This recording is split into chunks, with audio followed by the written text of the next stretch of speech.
ہمارا channel subscribe کیجیے تاکہ آپ ہماری ہر آنے والی ویڈیو سے باخبر رہ سکیں۔ حضرت ابن عباس رضی اللہ تعالی عنہ کا اپنے غلام کے پاؤں میں بیڑی ڈالنا۔ حضرت عبداللہ بن عباس رضی اللہ تعالی عنہ کے غلام حضرت اکرمہ رحمۃ اللہ مشہور علماء میں ہیں۔ کہتے ہیں کہ میرے آقا حضرت عبداللہ بن عباس رضی اللہ تعالی عنہ نے قرآن اور حدیث اور شریعت کے احکام پڑھانے کے لیے میرے پاؤں میں بیڑی ڈال دی تھی کہ کہیں آؤں جاؤں نہیں۔ وہ مجھے قرآن شریف پڑھاتے اور حدیث شریف پڑھاتے۔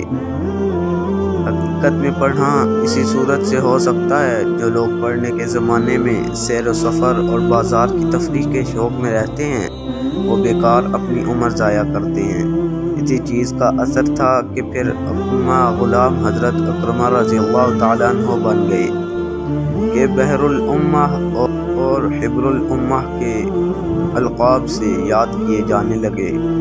قتادہ رضی اللہ تعالیٰ عنہ کہتے ہیں کہ تمام تابعین میں زیادہ عالم 4 ہیں جن میں سے ایک اکرمہ رحمۃ اللہ علیہ ہیں۔